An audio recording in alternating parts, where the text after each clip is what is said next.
Hey everybody, I am at SeaWorld again today.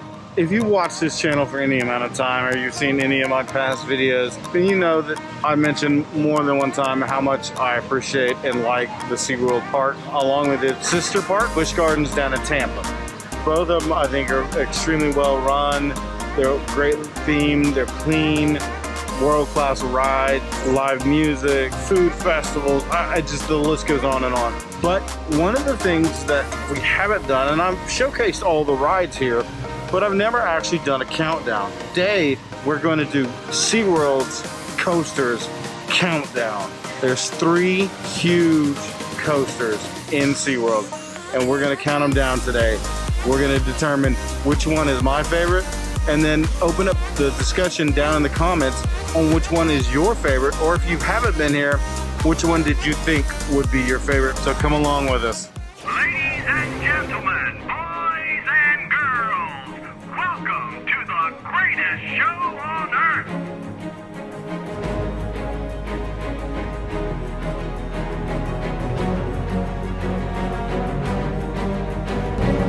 It's a gloomy day here in Central Florida. There's some rain coming in. The skies are gray, but overall it's a beautiful day, meaning that it is nice. It's back to t-shirt and shorts weather. It's in the 70s. I'm not gonna let the gray skies get me down today. Today I'm gonna ride some of the greatest coasters in Central Florida. We're gonna rank them from number 3 to number 1. So Journey to Atlantis is down for its annual maintenance right now. It actually wouldn't feel terrible to get wet today. I have seen some people over at Xfinity Falls getting wet off the ride. They don't seem to be too uncomfortable. But for now, Journey to Atlantis down for a refurb. So we're here at Kraken. One of the benefits of coming on a weekday, especially on a Monday, 5-minute wait. If you're a non-rider for Kraken, at the exit of Kraken, when you go into the ride, to the left-hand side is a walkway that sort of twists around, and there's a very good viewing area for the back half of the coaster. So there is a good viewing point for you to be able to see your riders as they ride pretty much most of the coaster. I like to stand over here and just kind of watch people's reaction as they come through this last section, because it is a pretty intense piece of coaster.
So again, I know I keep harping on this, but I'm going to continue to cheerlead for SeaWorld parks.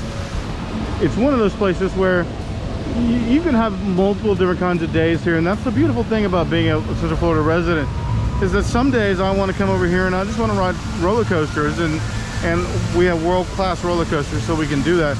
But then there's other days where I just want to come over here and watch people and see animals and look at the beautiful scenery. And you can have whatever kind of day you want. One of the things that I really like to do is come over here and just go to the food festivals and walk around the parks and just look at the scenery. And all those things are fine, and you can do all those and you can make an entire day out of it. So don't think because you're not a roller coaster fan, or not necessarily even that you're not like a zoo kind of person, there's still things here for you to do. It's still the most beautiful park in Central Florida in my opinion, and you will still have a wonderful day whether or not you choose to just come over here, get some good food, sit on a bench and watch people, look at a nice waterfall, or go and ride some monster coasters. SeaWorld's got something for everybody.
Lift up on your lap bar and exit, taking all belongings with you. So luckily, even though 2020 was what 2020 was, we still got to experience quite a few events here at SeaWorld this in 2020.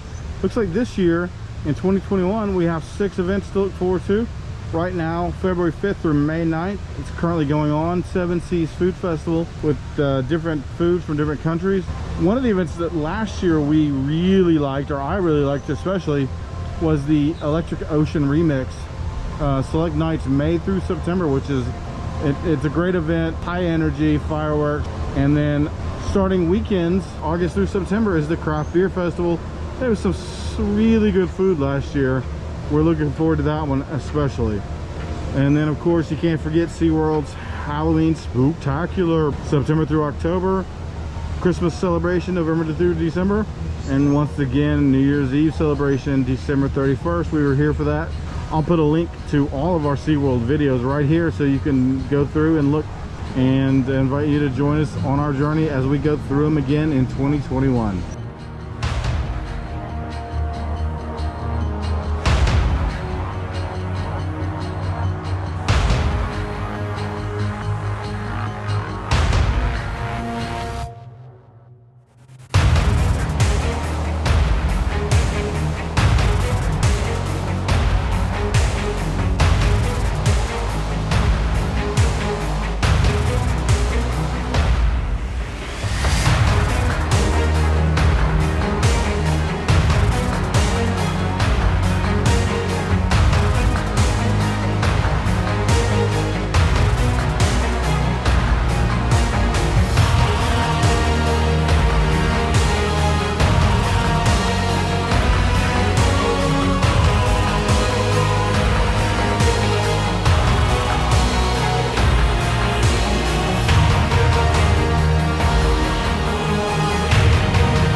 From number 3 to number 1.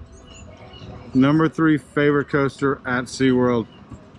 Now first let me just say that I like all of them. I just prefer one over the other two.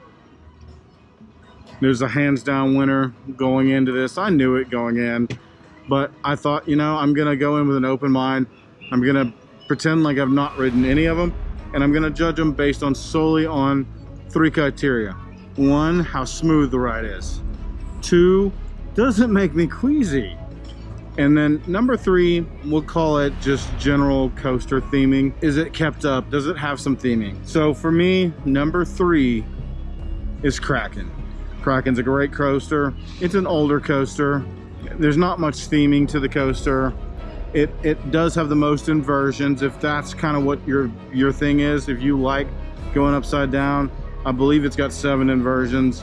If inversions are your thing, then Kraken is your coaster. I think it's an all-around fun coaster. Last year, or 2019, they actually did a VR version of the coaster, and they took that away because obviously in the age of COVID, we don't want to be sharing VR headsets. But maybe they'll bring that back one day. I didn't get to experience that, so that'd be a fun new twist on that coaster. So number 3, Kraken. So that leaves number 2 and number 1. By giving you number 2, you're gonna know what number 1 is, but I'm gonna go ahead and do it in the order in which we're going.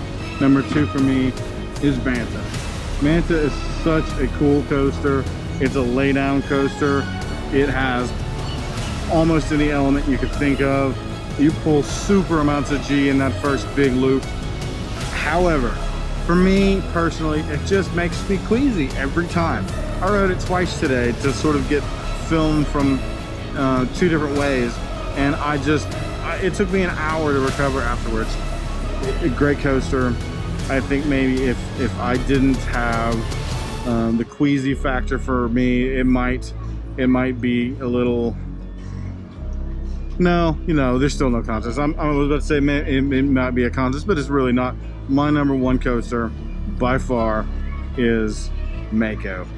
If you are looking for the best coaster in Central Florida, look no further than Mako.